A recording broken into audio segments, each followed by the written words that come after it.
नमस्कार, आप देख रहे हैं ग्रैंड न्यूज नेटवर्क और मैं हूं आप सभी के साथ आयुषी। अब मेरे साथ देखिए न्यायधानी सहित प्रदेश भर से जुड़ी हुई तमाम खबरों का सिलसिला शुरू करें उससे पहले एक नजर सुर्खियों पर।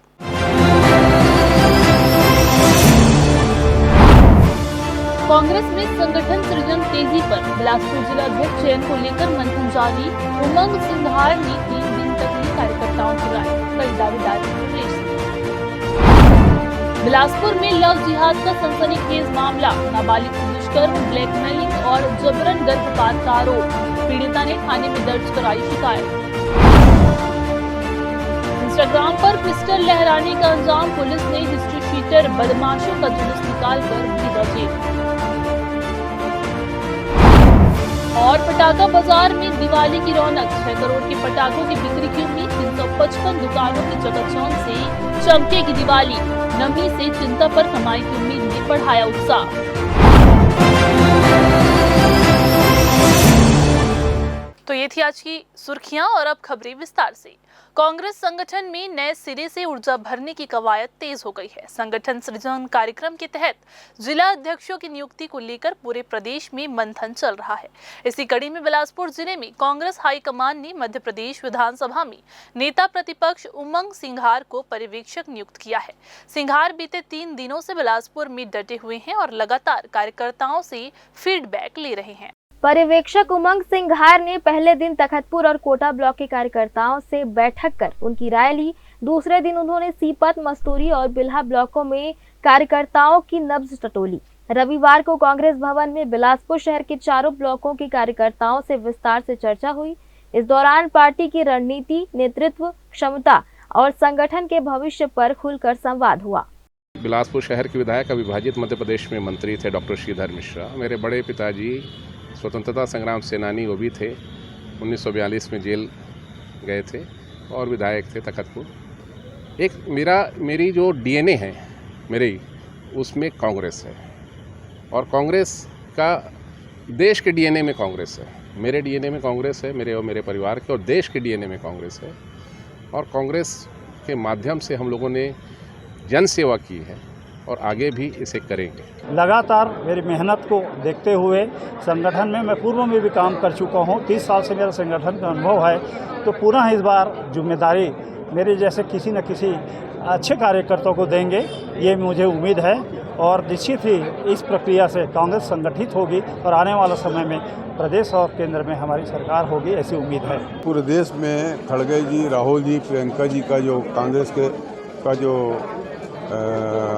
संगठन सृजन का जो कार्यक्रम चल रहा है, उसमें बहुत सारे जगह में जिला अध्यक्ष, शहर अध्यक्ष बदले जाएंगे या रखे भी जाएंगे। तो सब लोगों ने अपनी दावेदारी की है, मैं भी दावेदारी किया हूँ। मुझे चाहे जिला में या शहर में जो जवाबदारी देंगे उसको निभाऊंगा, क्योंकि पूर्व में भी मैंने शहर अध्यक्ष 2 बार संभाल चुका है। मैं इतना ही कहूँगा कि जो जितने भी दिग्गज हैं, सबसे पहले तो हमारे सीनियर हैं, सब हमारे बड़े भाई हैं और पार्टी जिसको भी शहर अध्यक्ष चुनती है उसके साथ कंधे से कंधा मिलाकर हम लोग काम करेंगे।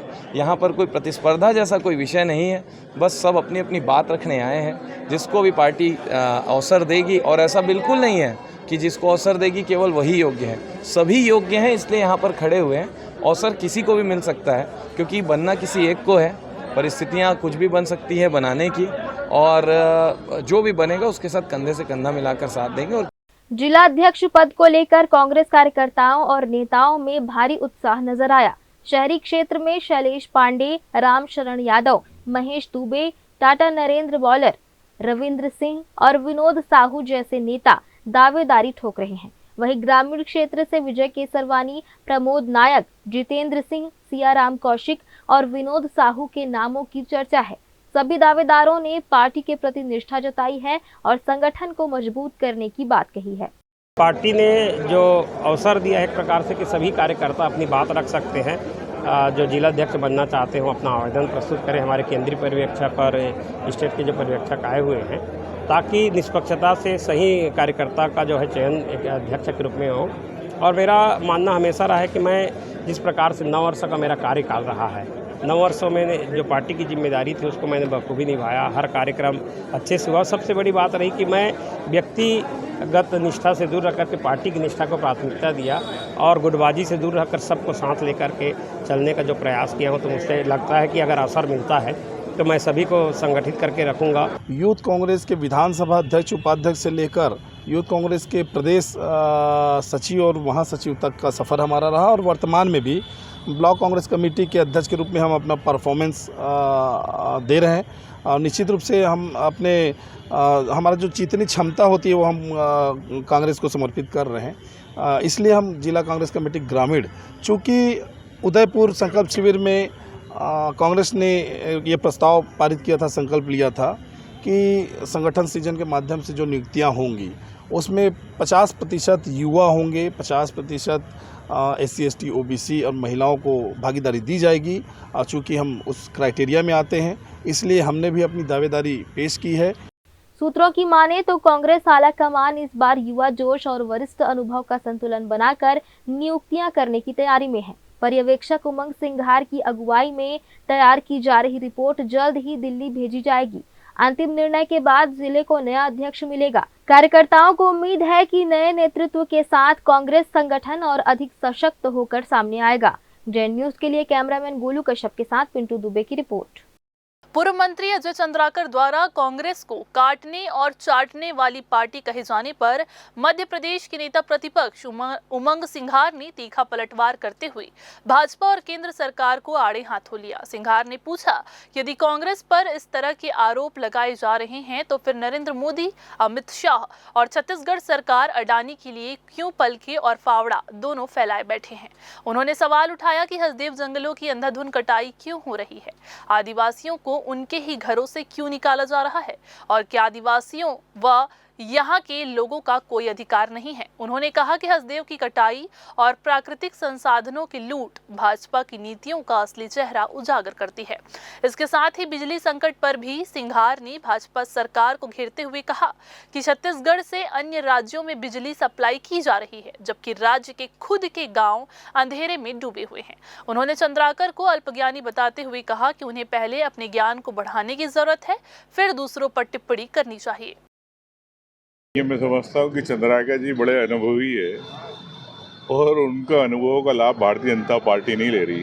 तो मैं समझता हूँ कि पहले तो वो बताएं कि आपका अनुभव कहाँ गया, और रही मेरे बारे में जानकारी कि शायद उनका अल्प ज्ञान है, ज्ञान को बढ़ाए। देश और प्रदेश के अंदर कौन कर रहा है, क्या कहाँ से है। तो मैं समझता हूँ कि इतने वरिष्ठ को इतना अल्प ज्ञान वाला बयान नहीं देना चाहिए। रही चाटने वाली बात, तो अमित शाह, मोदी और यहाँ की सरकार अडानी के लिए क्यों पलक पावड़े बिठा के जंगल कटवा रही है, क्यों आदिवासियों को बाहर निकाल रही। हंसदेव के पूरे जंगल कट गए, खदानें दी जा रही है। क्या यहाँ के आदिवासियों का अधिकार नहीं है, यहाँ के स्थानीय लोगों का अधिकार नहीं है? तो ये जो चार्टर है, तो अडानी के बारे में ये बताएं, अमित शाह, मोदी और मुख्यमंत्री बताएं कि अडानी के लिए आप क्या कर रहे हैं। लगातार प्रदेश में बिजली बढ़ोतरी के मामले आ रहे हैं, बिजली दर वगैरह लगातार पूरे देश के अंदर छत्तीसगढ़ में से बिजली जा रही है, तो छत्तीसगढ़ में बिजली नहीं। तो लगता है कि धान का कटोरा के बजाय अब अंधेरा कटोरा भारतीय जनता पार्टी को नाम दे देना चाहिए। बढ़ते बिजली बिलों के खिलाफ शहर की युवा कांग्रेस सड़कों पर उतर आई है। महंगे बिजली बिलों से परेशान आम जनता की आवाज बनकर युवा कांग्रेस ने मशाल और टॉर्च लेकर जोरदार रैली निकाली। यह रैली राम सेतु पुल से शुरू होकर सीपत चौक तक पहुंची, जहां कार्यकर्ताओं ने सरकार के खिलाफ नारेबाजी करते हुए विरोध प्रदर्शन किया। प्रदर्शन के दौरान युवाओं ने कहा कि यह उनका बिजली चोर गद्दी छोड़ आंदोलन का तीसरा चरण है और जब तक सरकार जनता की तकलीफ नहीं समझती तब तक यह आंदोलन जारी रहेगा। कार्यकर्ताओं का कहना है कि कांग्रेस सरकार के कार्यकाल में 400 यूनिट तक के घरेलू उपभोक्ताओं को आधा बिजली बिल देने की सुविधा दी गई थी, जिससे लाखों परिवारों को बड़ी राहत मिली थी। लेकिन अब इस योजना को बंद कर दिए जाने से जनता पर आर्थिक बोझ बढ़ गया है। युवा कांग्रेस नेताओं ने मांग की है कि तत्काल पूर्व मुख्यमंत्री भूपेश बघेल की योजना को फिर से लागू किया जाए और 400 यूनिट तक आधे बिजली बिल की व्यवस्था बहाल की जाए। उन्होंने कहा कि गरीब और मध्यम वर्ग के लोगों के लिए यह योजना राहत का बड़ा साधन थी और मौजूदा सरकार को इसे फिर से चालू करना होगा। बढ़ती हुई बिजली दामों को लेकर आज युवक कांग्रेस राम सेतु पुल से सिपत चौक पदयात्रा निकाली है। मसाल रैली निकाल के इसका विरोध करते हैं। और मैं बताना चाहता हूँ कि तीसरा चरण है हमारे बिजली चोर गद्दी छोड़कर तीसरा चरण है। 2 चरण और जब तक सरकार की आंखें नहीं खुल जाती तब तक कार्यक्रम होते रहेंगे, हम विरोध करते रहेंगे।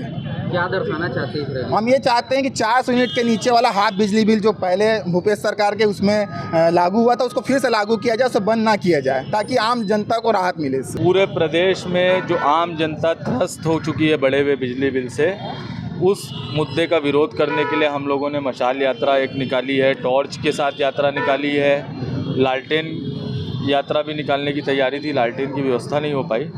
तो कुल मिलाकर मुद्दा ये है कि बड़े हुए महंगे जो बिजली बिल जिसका नुकसान जनता उठा रही है उसका विरोध हम लोगों को सरकार के समक्ष करना है। प्रदेश स्तरीय चरणबद्ध तरीके से आंदोलन हो रहा है। पिछले दिनों हम लोगों ने सिग्नेचर कैंपेन चला के जनता को जागरूक किया है। उसके पहले हमने डोर टू डोर कैंपेन किया है और आज उसी तारतम्य में ये मशाल यात्रा है। आगे और भी उग्र आंदोलन की योजना है। बीजेपी वाले जब सरकार में आए तो उन्होंने बोली थी कि सब चीज़ में छूट मिलेगी, लेकिन आज पूरे छत्तीसगढ़ में पूरी जनता बिजली बिल जो बड़े पैमाने में आलू से त्रस्त है, उसी को देखते हुए आज युवक कांग्रेस अवेयरनेस की तत्वाधान में हम लोगों ने एक मार्च रैली निकाली जिसमें उनका विरोध किया गया बढ़ती बिजली बिल को लेकर। प्रदर्शन के दौरान युवाओं ने हाथों में मशाल और टार्च लेकर रोशनी की लहर पैदा की और कहा कि जब तक जनता की जेब पर बिजली का बोझ कम नहीं होगा तब तक यह मशाल न्याय की लौ बनकर जलती रहेगी। बिलासपुर में इस आंदोलन ने शहर का माहौल गर्म कर दिया है और सरकार के प्रति जनता की नाराजगी अब खुलकर सामने आ रही है। ग्रैंड न्यूज के लिए कैमरामैन राकेश मिश्रा के साथ भारतेंदु कौशिक की रिपोर्ट। बिलासपुर में एक शिक्षा व्यवस्था पर एक बार फिर से सवाल खड़े हो गए हैं। शिक्षा मंत्री के स्पष्ट आदेश के बावजूद जिले में शिक्षक प्रशिक्षण कार्यशाला शुरू कर दी गई है, जिससे स्कूलों की पढ़ाई बुरी तरह से प्रभावित हो रही है। दरअसल शिक्षा मंत्री ने 4 सितंबर को विभागीय समीक्षा बैठक में पाया था कि शिक्षक लगातार प्रशिक्षण और कार्यशालाओं में व्यस्त रहते हैं, जिसकी वजह से बच्चों की पढ़ाई बाधित हो रही है। इसी को ध्यान में रखते हुए समग्र शिक्षा विभाग ने 5 अक्टूबर को सभी जिला शिक्षा अधिकारियों को लिखित आदेश जारी कर सभी प्रकार के प्रशिक्षण कार्यक्रम तत्काल प्रभाव से रोकने के निर्देश दिए थे। लेकिन इसके बावजूद बिलासपुर जिला शिक्षा अधिकारी ने आदेशों को दरकिनार करते हुए 9 दिन की कार्यशाला शुरू कर दी है। ये कार्यशाला मिशन 90+ योजना के तहत 8 अक्टूबर से 17 अक्टूबर तक सेजेस महारानी लक्ष्मीबाई स्कूल में आयोजित की जा रही है। इस कार्यशाला में लगभग 2000 व्याख्याता स्कूल छोड़कर प्रशिक्षण में शामिल है। इसके कारण विद्यार्थियों की कक्षाएं ठप पड़ी हुई है और पढ़ाई पर सीधा असर पड़ रहा है। कई स्कूलों में एक ही विषय के शिक्षक के जाने से बच्चों को पढ़ाने वाला कोई भी नहीं बचा है। और सबसे बड़ी बात तो ये है कि इस प्रशिक्षण के लिए किसी प्रकार की विधिवत अनुमति या विभागीय अनुमोदन भी नहीं लिया गया है। अधिकारियों का तर्क है कि कार्यशाला बोर्ड परीक्षाओं में बेहतर परिणाम लाने के उद्देश्य से की जा रही है, लेकिन विशेषज्ञों का कहना है कि ये सीधे सीधे शिक्षा मंत्री के आदेश की अवहेलना है। अब सवाल ये उठता है कि जब आदेश साफ साफ जारी कर किए जा चुके थे तो फिर बिलासपुर में नियमों की अनदेखी क्यों की जा रही है। बच्चों की पढ़ाई पर असर डालने वाली ऐसी लापरवाही पर विभाग क्या कार्रवाई करेगा, ये देखना होगा। फिलहाल वक्त हो चला है एक छोटा सा ब्रेक लेने का। ब्रेक के बाद जारी रहेंगी खबरें। आप बने रहिए ग्रैंड न्यूज के साथ। जहजया प्राइवेट ITI NCVT से मान्यता प्राप्त एंड ISO सर्टिफाइड 10वीं पास विद्यार्थियों के लिए 2 year electrician course, OPA 1 year course, computer operating and programming assistant course, best classroom facility, admissions open. Jaijaya private ITI, Riverview Colony, Koni, Bilaspur, Chhattisgarh. Break के बाद आप सभी का स्वागत है। छत्तीसगढ़ के बिलासपुर जिले से एक चौंकाने वाला मामला सामने आया है, जहां एक युवती को प्रेम जाल में फंसाकर न केवल उसका दैहिक शोषण किया गया बल्कि उसका वीडियो बनाकर ब्लैकमेल भी किया गया। पीड़िता की शिकायत पर आरोपी साजिद को पुलिस ने गिरफ्तार कर लिया है और मामले की गहन जांच की जा रही है। सरकंडा क्षेत्र में रहने वाली 19 वर्षीय लड़की ने पुलिस को दी शिकायत में बताया कि साजिद नामक युवक ने उससे पहले प्रेम का नाटक किया और फिर झांसे में लेकर शारीरिक संबंध बनाए।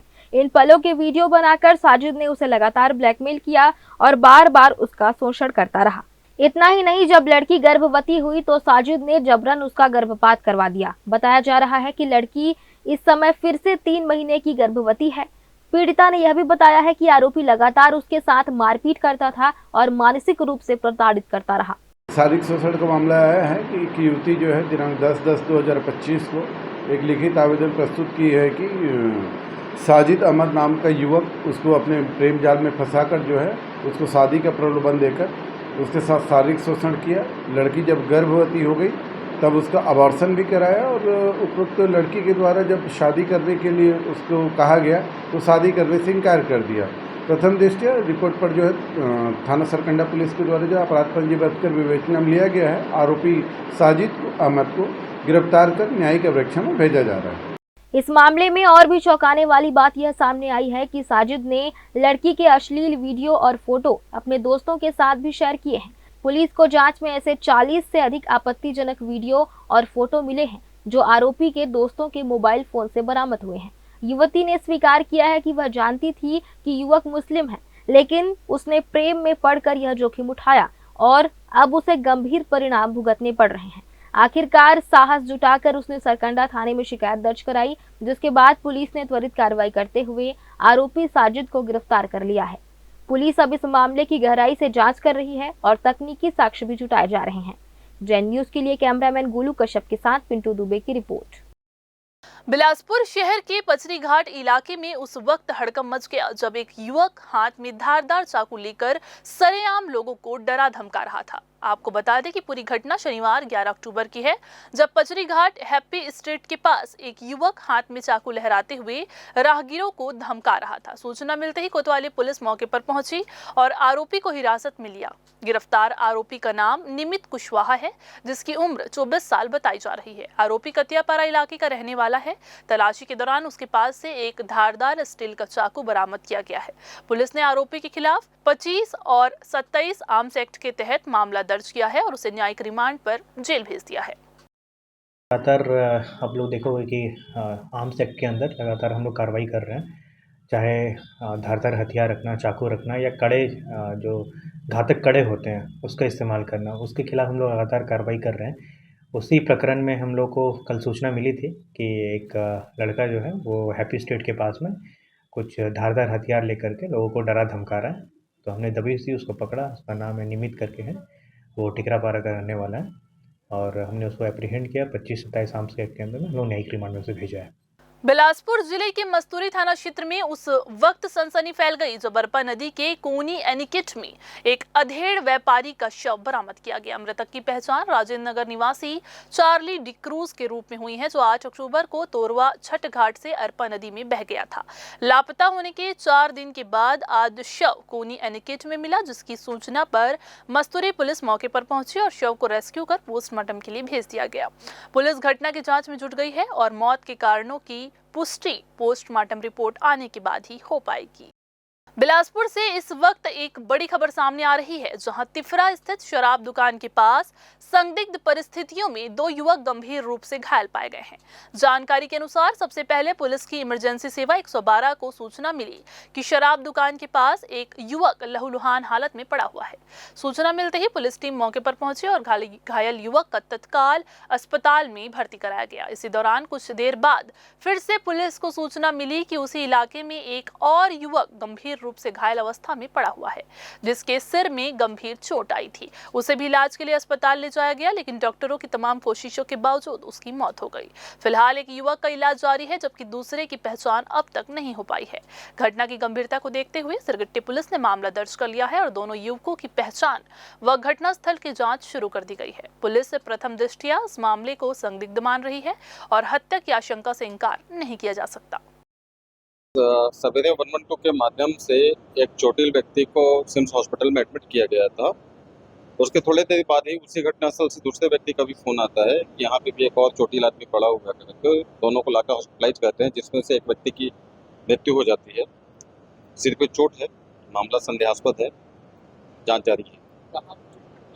घटना तिफरा भट्टी जो है वहीं पास की है और प्रथम दृष्टया अभी जांच पे है। जैसे तथ्य सामने आएगा अवगत कराया जाएगा। नाम अज्ञात में हमको मेमो गया हुआ था और नाम उसका शाहिल खटीक बता रहे हैं। पुष्टि करके और विस्तृत जानकारी दी जाएगी। सर क्या पूरा जो मामला है वो हत्या का मामला है, आप किस बात को लेकर हत्या, नशे को लेकर हत्या कैसे बात सामने आती है? जांच पे है, अभी चोट तो लगा हुआ है, पोस्टमार्टम और बाकी एमएलसी के बाद ही स्पष्ट किया जा सकेगा। फिर से वक्त हो चला है एक छोटा सा ब्रेक लेने का। ब्रेक के बाद जारी रहेंगी खबरें, आप बने रहिए ग्रैंड न्यूज के साथ। जय जया प्राइवेट ITI NCVT से मान्यता प्राप्त एंड ISO सर्टिफाइड 10वीं पास विद्यार्थियों के लिए 2 year electrician course, OPA 1 year course, computer operating and programming assistant course, best classroom facility, admissions open. Jai Jaya private ITI, Riverview Colony, Koni, Bilaspur, Chhattisgarh. Break के बाद आप सभी का स्वागत है। बिलासपुर के सरकंडा इलाके में दहशत फैलाने वाले 2 आदतन अपराधियों को पुलिस ने आखिरकार गिरफ्तार कर लिया है। सोशल मीडिया पर हथियारों के साथ रील बनाकर नेताओं को धमकी देने वाले बदमाशों का पहले शहर में जुलूस निकाला गया और फिर उन्हें सीधा जेल भेज दिया गया। सरकंडा पुलिस ने जिस हिस्ट्री शीटर लुटू पांडे और उसके साथी शिवम मिश्रा की तलाश रही थी, उन्हें पकड़ने के बाद सबसे पहले उनकी दबंगई को सरेआम उजागर किया। पुलिस ने दोनों के सहयोगी आरोपियों को भी हिरासत में लिया। सभी 5 आरोपियों का शहर में जुलूस निकाला, जिसमें बदमाशों से पुलिस हमारा बाप है कि नारे भी लगवाए। हथियारों के साथ इंस्टाग्राम पर धमकियां देने वाले इन अपराधियों को पुलिस ने अब कड़ी सुरक्षा में जेल भेज दिया है। जुलूस का ये वीडियो भी अब सोशल मीडिया पर वायरल हो रहा है। कुछ असामाजिक तत्वों द्वारा लगातार सोशल मीडिया में जो है कुछ असामाजिक तत्वों द्वारा जो है लगातार सोशल मीडिया में कुछ अनैतिक गतिविधियों को डाला जा रहा था और ये अपराधी तो लगातार सरकंडा थाना क्षेत्र में 3 अपराध कर जो है फरार थे, जिनको जो है लगातार पुलिस के द्वारा पतासाजी की जा रही थी। लेकिन ये रतनपुर एरिया में और अन्य कहीं दूसरे प्रदेश में भी छुपकर जो है सोशल मीडिया के माध्यम से लोगों को डराने धमकाने का काम कर रहे थे। लगातार ऐसी घटनाओं पे पुलिस अधीक्षक महोदय श्री रंजय सिंह के द्वारा जो टीम बनाकर जो इनको पकड़ने के लिए निर्देशित किया गया था, जिसी क्रम में जो है आरोपियों की पतासाजी करते हुए जो है इनको धर दबोचा गया है। आरोपियों द्वारा जो है अलग अलग मामलों में जो है अपनी जो है संलिप्तता जो है स्वीकार की है। आरोपियों को विधिवत गिरफ्तार कर आज न्यायिक अभिरक्षा पर भेजा जा रहा है।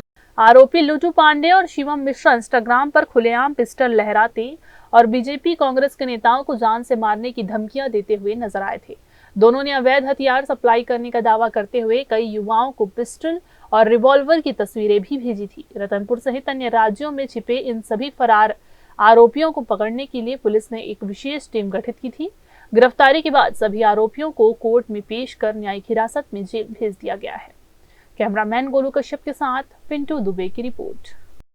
छत्तीसगढ़ के बिलासपुर के कट्टर हिंदू नेता राम सिंह की गिरफ्तारी ने पूरे प्रदेश में राजनीतिक और सामाजिक भूचाल ला दिया है। राम सिंह की गिरफ्तारी के बाद से ही हिंदू संगठनों में आक्रोश की लहर फैल गई है और अब ये गुस्सा सड़कों पर साफ नजर आने लगा है। जगह जगह नारेबाजी, धरना प्रदर्शन और भजन कीर्तन के जरिए राम सिंह की रिहाई की मांग जोर पकड़ रही है। बिलासपुर समेत राज्य के अन्य जिलों में भी हिंदू संगठनों ने प्रदर्शन तेज कर दिया है। संगठन के लोगों का कहना है कि राम सिंह की गिरफ्तारी एक साजिश के तहत की गई है और वो निर्दोष है। रिहाई की मांग को लेकर लोग भगवा झंडे लेकर सड़कों पर उतर आए और धार्मिक माहौल में सरकार के खिलाफ विरोध जता रहे हैं। आपको बता दें कि कुछ ही दिनों की गिरफ्तारी में जेल ट्रांसफर करने की बात सामने आई है। राम सिंह को बिलासपुर जेल से मुंगेली जेल शिफ्ट कर दिया गया है। इसके पहले राम सिंह को जांजगीर जेल भेजा गया था, लेकिन वहां भी उसे जान का खतरा होने की वजह से वापस बिलासपुर जेल लाया गया। इसके बाद अब राम सिंह को मुंगेली जेल में शिफ्ट कर दिया गया है। छत्तीसगढ़ के चर्चित पामगढ़ शराब भट्टी कांड में 21 साल बाद बड़ा फैसला आया है, जहां हाई कोर्ट की डिवीजन बेंच ने सभी 14 आरोपियों को संदेह का लाभ देते हुए बरी कर दिया है। ये वही मामला है जो 9 दिसंबर 2004 को उस वक्त भड़का था जब पामगढ़ के चंडीपारा में राउत मड़ई मेले के दौरान स्थानीय शिक्षक महेश खरे की संदिग्ध मौत हुई थी। घटना के अगले दिन आक्रोशित भीड़ ने शराब भट्टी में तोड़फोड़ की और आगजनी भी की और डिस्टिलरी मैनेजर भोला गुप्ता की पिटाई कर दी, जिनकी इलाज के दौरान मौत हो गई। इस मामले में जिला जांजगीर चांपा की विशेष सत्र अदालत ने 2015 में 14 आरोपियों को हत्या और अन्य गंभीर धाराओं में दोषी ठहराते हुए उम्र कैद की सजा सुनाई थी। लेकिन अब हाईकोर्ट की जस्टिस रजनी दुबे और जस्टिस अमितेंद्र किशोर प्रसाद की डिवीजन बेंच ने कहा है कि अभियोजन पक्ष आरोपियों की उपस्थिति और पहचान साबित करने में असफल रहा। अधिकतर गवाह शत्रुतापूर्व हो गए और FSL रिपोर्ट में जब्त डंडों व कपड़ों पर मिला खून मृतक के खून से मेल नहीं खा सका। अदालत ने स्पष्ट किया है कि केवल भीड़ में मौजूद होना तब तक अपराध नहीं माना जा सकता जब तक ये साबित न हो कि आरोपी ने हिंसा में सक्रिय भागीदारी की हो। इन्हीं आधारों पर कोर्ट ने सभी 14 आरोपियों को बरी कर दिया, जिससे ये मामला एक बार फिर से सुर्खियों में आ गया है। शहर की जर्जर सड़कों की लापरवाही एक बार फिर से उजागर हुई जब थाना सिविल लाइन के सामने शहीद विनोद चौबे चौक से फूल चौक की ओर जाने वाले मार्ग पर एक बड़ा हादसा होते होते टल गया। शाम करीब 6:30 बजे सड़क पर बने गड्ढे की वजह से एक कार असंतुलित होकर पलटने ही वाली थी, जिसमें एक पूरा का पूरा परिवार शामिल था। सौभाग्यवश सभी लोग सुरक्षित बच गए, लेकिन घटना के बाद मौके पर अफरा तफरी मच गई और मार्ग पर लंबा जाम लग गया। आए दिन हो रही ऐसी घटनाएं इस ओर इशारा कर रही है कि शहर की सड़कें अब आम जनता के लिए खतरा बन चुकी है। हर दिन इन गड्ढों को लेकर और उनसे होकर निकलना मानो जान हथेली पर लेकर चलने जैसा हो गया है। अब सवाल ये है कि क्या जिम्मेदार विभाग किसी बड़ी जनहानि का इंतजार कर रहा है, क्योंकि इन गड्ढों से गुजरने वाला हर नागरिक यही पूछ रहा है कि आखिर कब सुधरेगी शहर की सड़कें। फिर से वक्त हो चला है छोटा सा ब्रेक लेने का। ब्रेक के बाद जारी रहेंगी खबरें, आप बने रहिए ग्रैंड न्यूज के साथ। जय जया प्राइवेट ITI NCVT से मान्यता प्राप्त एंड ISO सर्टिफाइड 10वीं पास विद्यार्थियों के लिए 2 year electrician course, OPA 1 year course, computer operating and programming assistant course, best classroom facility, admissions open. Jai Jaya private ITI, Riverview Colony, Koni, Bilaspur, Chhattisgarh. Break के बाद आप सभी का एक बार फिर से स्वागत है। दीपावली करीब है और बाजारों में रौनक लौटने लगी है। सबसे ज्यादा हलचल पटाखा बाजार में देखने को मिल रही है। इस बार पटाखा व्यापारियों के चेहरों पर उत्साह और उम्मीद दोनों नजर आ रही है, क्योंकि बिलासपुर में इस बार पहले से ज्यादा व्यापारी इस कारोबार से जुड़ गए हैं। इस दीपावली बिलासपुर जिले में कुल 355 अस्थायी पटाखा दुकानें लगने जा रही है। पिछले साल की तुलना में इस बार 155 नए व्यापारी पटाखा कारोबार में उतरे हैं, जबकि पुराने 200 व्यापारियों ने अपने लाइसेंस का नवीनीकरण कराया है। इतनी बड़ी संख्या में नए व्यवसायियों के जुड़ने से बाजार में जबरदस्त प्रतिस्पर्धा के साथ रौनक भी लौट आई है। व्यापारियों को उम्मीद है कि इस बार का कारोबार करीब 6 करोड़ रुपए तक पहुंच सकता है। लंबे समय से मंदी की दौर से गुजर रहे पटाखा व्यवसाय में ये दीपावली नई उम्मीद लेकर आई है। व्यापारी मानते हैं कि अगर मौसम ने साथ दिया तो इस बार बिक्री में बड़ी उछाल देखने को मिल सकती है। हालांकि इस खुशियों के बीच थोड़ी चिंता भी लगातार हो रही बारिश ने पटाखा व्यापारियों की परेशानियां बढ़ा दी है।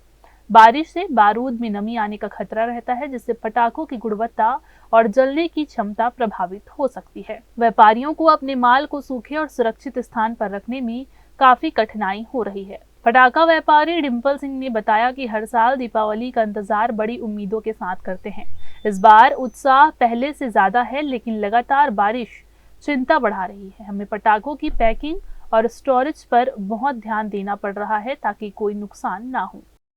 देखिए, अभी तक के तो बारिश जो है वो काफ़ी ज़्यादा है। बारिश के कारण सभी व्यापारियों में थोड़ा सा एक डर का माहौल है।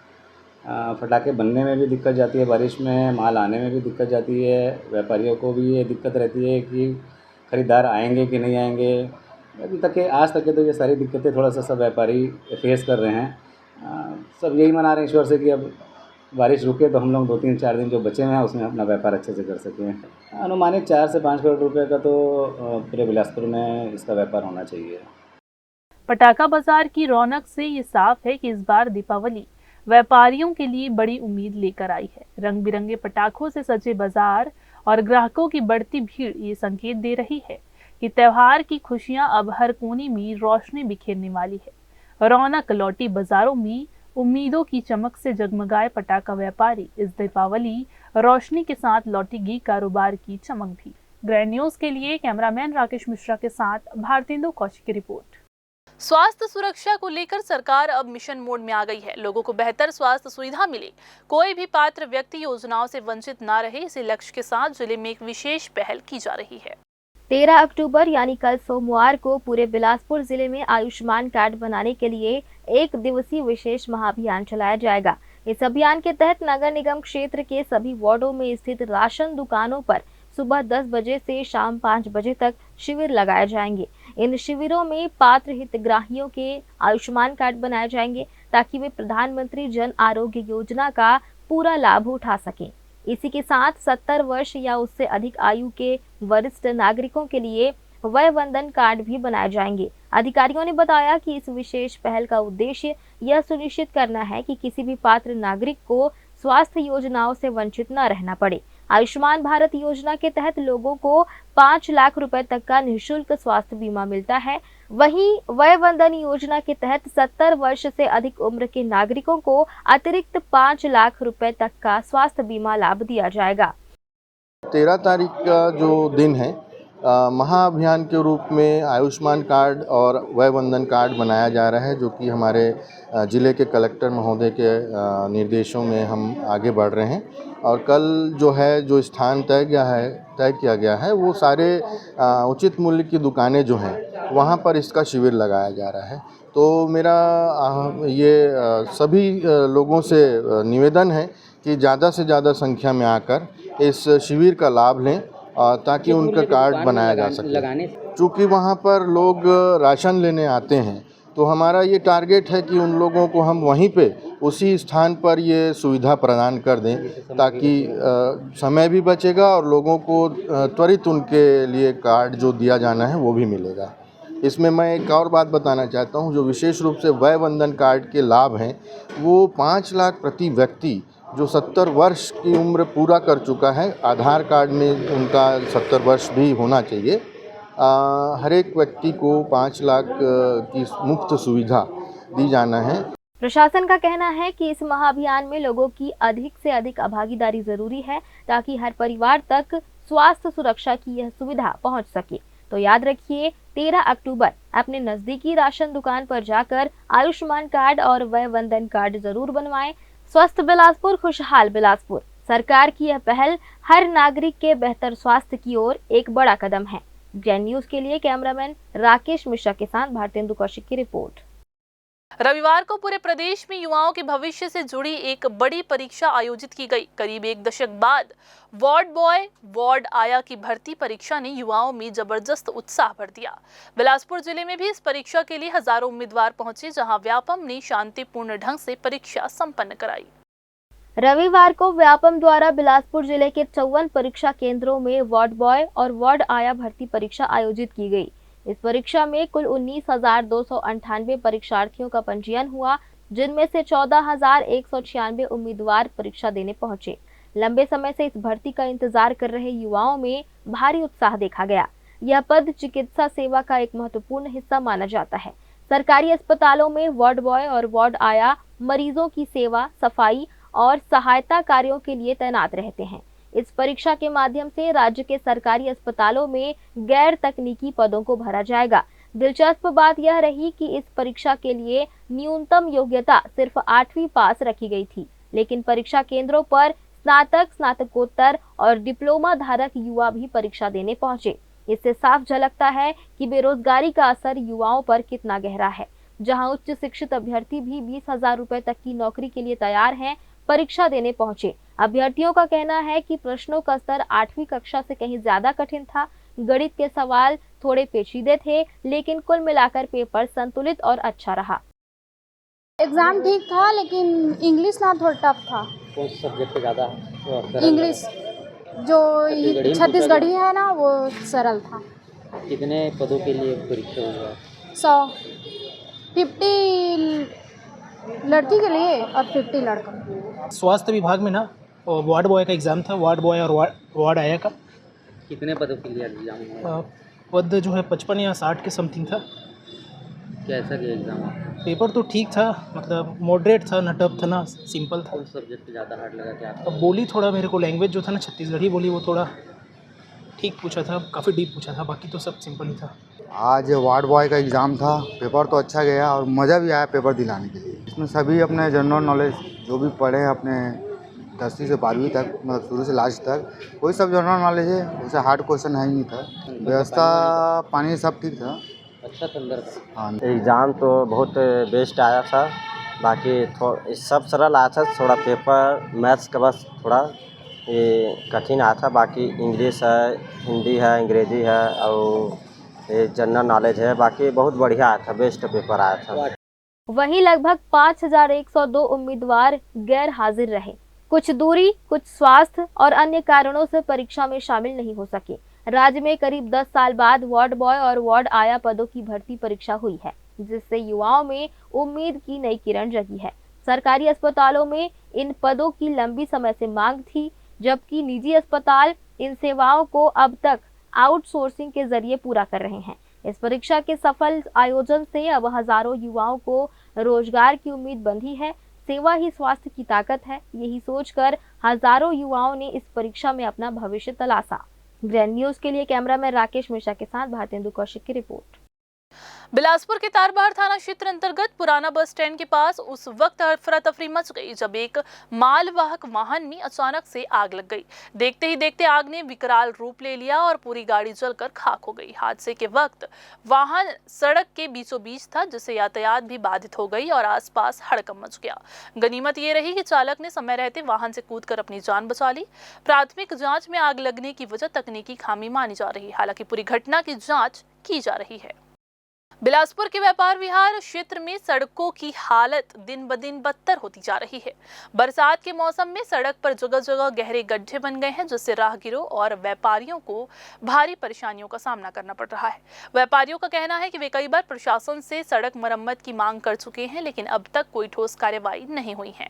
मर्चेंट एसोसिएशन के अध्यक्ष विनोद मेघानी ने बताया कि उन्होंने और उनके संघ ने समय समय पर प्रशासन को पत्र लिखकर समस्या से अवगत भी कराया, लेकिन अधिकारियों की अनदेखी के चलते स्थिति जस की तस बनी हुई है। उन्होंने बताया कि व्यापारियों को खराब सड़कों के कारण आर्थिक नुकसान भी उठाना पड़ रहा है, क्योंकि ग्राहक अब इस क्षेत्र में आने से कतराने लगे हैं। हाल ही में एसोसिएशन के पदाधिकारियों ने नवनिर्वाचित महापौर पूजा विधानी से मुलाकात कर सड़क मरम्मत की मांग दोहराई है। व्यापारियों को उम्मीद है कि नई नगर सरकार इस दिशा में ठोस कदम उठाएगी। व्यापार को अगर सुविधाएं मिलेगी तो शहर का विकास और ज़्यादा हो सकता है, और हमारा जो मार्केट एरिया है खुद इसको डेवलपमेंट करना चाहिए। नगर निगम को विचार करके आगे हमारे जो मेन रोड में भी जैसे है कि स्मार्ट रोड है, पर काफ़ी गाड़ियों की ट्रैफिक के कारण आधा रोड तो गाड़ियों के कारण जाम रहता है, पूरा आधा रोड गाड़ियों का, इसलिए ट्रैफिक और जाम रहती है स्थिति। तो लोगों को प्रेरित करके जो अपने पार्किंग एरिया में गाड़ी खड़ी करें, सारी चीज़ें। और कोई भी नव निर्माण हो रहा तो बिना पार्किंग के नक्शे पास नहीं होने चाहिए, ताकि अपनी गाड़ी अपनी पार्किंग में खड़ी कर सके, ऐसा होना चाहिए। तो मार्केट की जो हैवी लोडेड गाड़ियां हैं या एफसीआई की सैकड़ों हैवी लोडेड गाड़ियां आती हैं, वो हमारी डाइवर्ट यहीं से डाइवर्ट हो जाएंगी। उनको मेन रोड से आम पब्लिक को उसको इफेक्ट नहीं होगा हैवी लोड, तो एक रिस्क फैक्टर भी कम हो जाएगा उसमें। जो आज मेन सिटी से अंदर आती हैं गाड़ियाँ, भले मॉर्निंग को आती हैं रात को जाती हैं, तब भी एक डर बना रहता है एक्सीडेंट ना हो जाए, कोई हादसा ना हो जाए। पर ये ऐसा एक मोमेंट हो सकता है कि हर किसी की सेफ्टी हो सकती है और मार्केट भी इजी लगेगा, और जो नो एंट्री का प्रॉब्लम है वो भी ख़त्म हो जाएगा, जिसके कारण हमको भाड़े ज़्यादा लग के आते हैं, वो कास्ट में बढ़ता है। भाड़े ज़्यादा लगेंगे तो फिर खाद्यान्न पे कास्ट में बढ़ेगा, वो चीज़ें उतनी महंगी होती हैं चीज़ें। तो सब चीज़ें एक दूसरे से रिलेटेड है, तो वो हम जितना सस्ता भाड़े में आएगा उतना सस्ता सामान हम बेच पाएंगे यहाँ पे। तो ये थी आज की बुलेटिन की तमाम खबरें। अगली बुलेटिन में फिर होगी आपसे मुलाकात। तब तक के लिए पूरी टीम के साथ मुझे दीजिए इजाजत। नमस्कार।